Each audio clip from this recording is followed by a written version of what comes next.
आवश्यकता है, कह सकते हैं उसकी व्यवस्था है, तो उसको बिल्कुल ऐसा करके रखना चाहिए कि ताऊ पर चाहे जीवन कितना भी दूर चला जाए लेकिन वो चीज हमेशा बरकरार रहती है। इसलिए ऐसे खूबसूरत लम्हों को कैप्चर करके रखना चाहिए। तो आप सभी को आज मैं 2025 के फर्स्ट वीक के इस अद्भुत सेशन में आपका स्वागत करता हूं। और आज आप जाने कि हम क्या कर सकते हैं, एक मनुष्य क्या कर सकता है, और इस मनुष्य का इस दुनिया में आने का मकसद क्या है, हम क्यों इस दुनिया में कितना बड़ा कर सकते हैं, इसको हमको जानने की आवश्यकता है।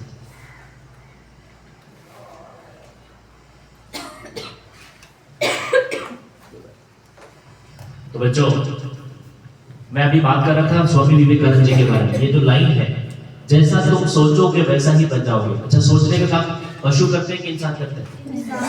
इसका मतलब हम भी सोचते हैं। इन्होंने कहा है कि जैसा तुम सोचोगे वैसा ही बन जाओगे। खुद को निर्बल मानोगे तो निर्बल, और सबल मानोगे तो सबल बन जाओगे।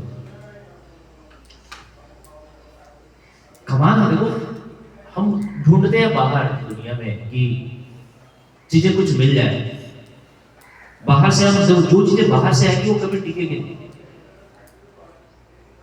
और जो अंदर से जब बाहर निकलेगी वो दुनिया को दिखेगी।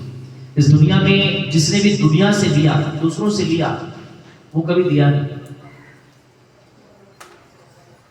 इसीलिए चांद कभी दिन में रोशनी नहीं देता, क्योंकि चांद सूर्य से रोशनी देता है।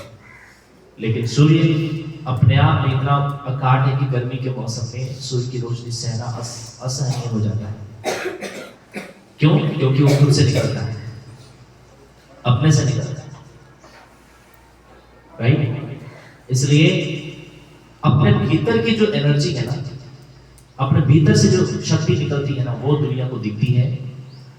और इसलिए जो अंदर से निकलती है वो मीठा होता है, और जो ऊपर से नीचे की तरफ जाती है वो खारा होता है। एक बार एक कुआं और एक समंदर के बीच में डिस्कशन हो रहा था।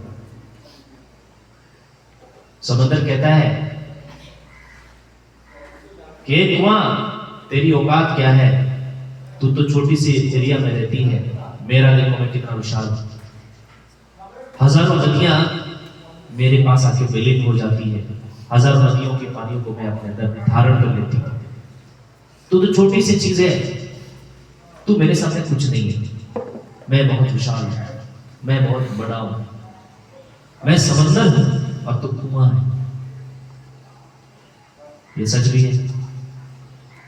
तब कुआं बड़े विनम्रता से कहती है, ये सच है कि तू बहुत बड़ी है, ये सच है कि पूरी दुनिया की पानी तुम्हारे अंदर है, मैं छोटी सी हूं, लेकिन बात यह है कि इतना सारा पानी होने के बावजूद भी लोग तुम्हारे पास जाकर के प्यासा लौटाते हैं, और मेरे पास आने के बाद उसकी प्यास मिट जाती है। समझ में आ रहा है? इससे कोई फर्क नहीं पड़ता कि कोई कितना बड़ा है। अगर इतने सारे पानियों में जाने के बावजूद भी अगर हम प्यासा लौट करके आए तो अधूरा है। छोटा सा कुआं ही हमारे लिए काफी है प्यास बुझाने के लिए। तो जीवन में छोटी चीज क्यों?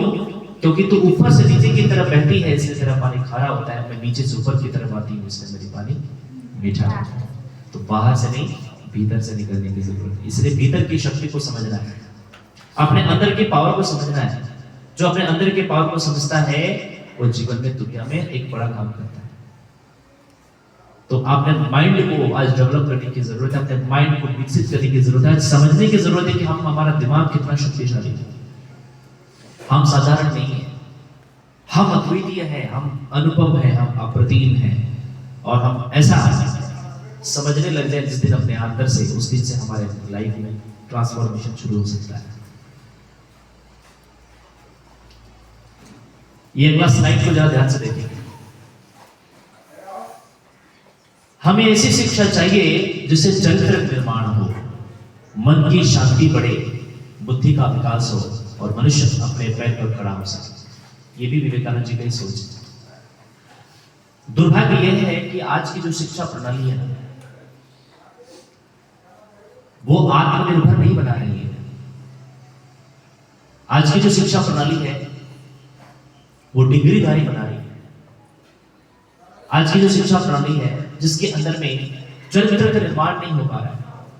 आज की जो शिक्षा पद्धति है जिसमें व्यक्ति अपने पांव पर खड़ा नहीं हो पा रहा है। आप देखना, आप अगल बगल में आप जहाँ रहते हो, बहुत सारे ऐसे पढ़े लिखे लोग हैं जो ग्रेजुएट हैं, पीजी हैं, लेकिन आज वो अपने पांव पर खड़े नहीं है। वो तो दुर्भाग्य है कि घर परिवार चलाने के लिए वो कार्य करना पड़ता है उसको।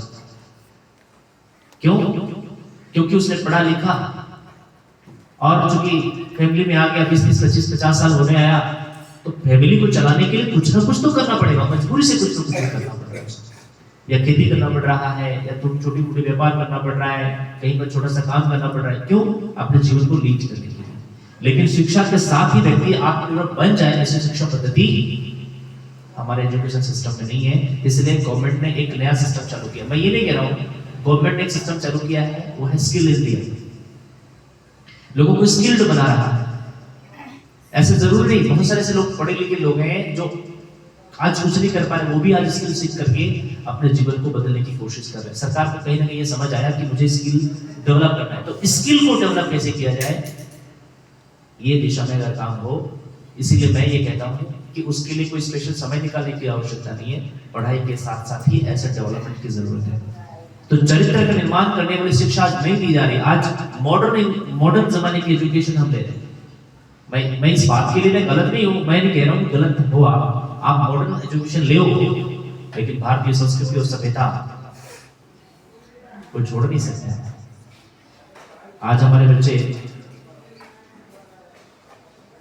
जब भी घर में रहते हैं, पहले के समय में हमें शिक्षा मिलती थी या दिया जाता था कि उठ करके माँ बाप का हमें चरण स्पर्श करना है।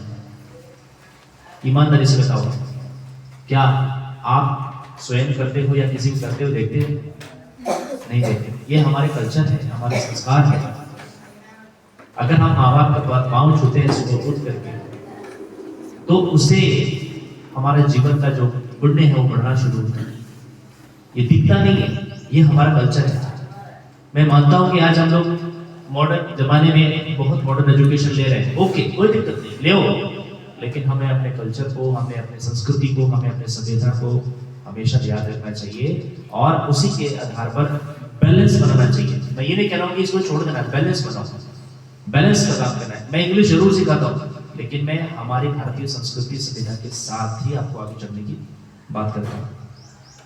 तो आज जो है हमारे चरित्र के निर्माण के संदर्भ में एजुकेशन नहीं मिल रहा। आज कोई स्कूल में या कॉलेज में जिस शिक्षा की सबसे ज्यादा जरूरत है वो नहीं दी जा रही। इसको बोलते हैं मॉरल एजुकेशन, मोटिवेशन की क्लासेस। उनको ऐसा नहीं कराया जा रहा कि कभी किसी वृद्धाश्रम में चले जाएं, कभी किसी अनाथ आश्रम में चले जाएं, 2 दिन के लिए, 1 दिन के लिए वहां के बच्चों के साथ समय स्पेंड करें। बहुत कम जगह में ऐसा हो। क्यों नहीं हो सकता? हम उनके साथ पिकनिक क्यों सेलिब्रेट नहीं कर सकते? उनके साथ कुछ बांट करके, उनका गम बांट करके। बहुत सारे ऐसे बुजुर्ग लोग हैं जो आज घर से बाहर हैं। क्योंकि पहली बात तो ऐसी चीजें होनी ही नहीं चाहिए। पहली बात तो ये है कि ऐसी चीजें होनी नहीं चाहिए, लेकिन दुर्भाग्य ये कि ऐसा चीजें हो रही थी। जैसे जैसे लोग मॉडर्न होते चले जा रहे हैं, लोग अपने कल्चर, अपने संस्कृति और सभ्यता, माँ बाप के प्रति जो अपना संवेदना है वो लोगों के दिल से निकल रहा है। लोगों को चाहिए सिंगल फैमिली। आज नाम दे दिया गया सिंगल फैमिली, माँ बाप बच्चे, बस दादा दादी, नाना नानी, चाचा चाची। पहले तो ज्वाइंट फैमिली होता था, बच्चे तो बड़े हो जाते पता नहीं चलता था। अभी तो बच्चे को बड़ा करना बहुत एक चैलेंजिंग विषय है। तो जिस शिक्षा में चरित्र का निर्माण हो, मन की शांति बढ़े। आज लोग अशांत हो रहे हैं। आज लोग धन कमाने के लिए पता नहीं क्या क्या कर रहे हैं। शांति नहीं है मन में। घर है, द्वार है, नहीं है तो कैसे होगा, कहां से होगा, उल्टे सीधे काम कर रहे हैं। कैसे बनाएंगे, कुछ नहीं बनाएंगे। तो आज होड़ मची हुई थी सभी में। तो बच्चों, विवेकानंद जी कहते हैं, जिस शिक्षा से चरित्र का निर्माण हो, चरित्र सबल बने, विचार श्रेष्ठ हो, बुद्धि का विकास हो और मनुष्य अपने पैरों पर खड़ा हो जाए, ऐसी शिक्षा की जरूरत है। और ऐसी शिक्षा पब्लिकली नीचे स्तर से होना चाहिए। कोई बात नहीं, लेकिन मैं ये जरूर कहूंगा कि ठीक है, आपको कहीं मिला नहीं मिला कोई बात नहीं, लेकिन इसीलिए हमने आपको यहाँ पर हर दिन श्रीमद् भागवत गीता की एक एक श्लोक देते हैं ताकि आप अपने उन चीजों से जुड़े हुए हैं। श्रीमद् भागवत गीता इस धरती से पहले की चीज है, कह सकते हैं मानव सभ्यता से पहले की चीज, मानव सभ्यता से पहले की चीज उसको कह सकते हैं। तो ऐसे लोगों ने दूरदृष्टा रही थी, उन लोगों ने उनको लिखा है और उसके आधार पर यहाँ पर जीवन की शुरुआत मानी जाती है। तो बच्चों, ऐसे शिक्षा प्रणाली की आवश्यकता है, तो आज हमें ये जानने की आवश्यकता है कि हमारे माइंड कितनी शक्तिशाली है। तो आगे बढ़े, तैयार है?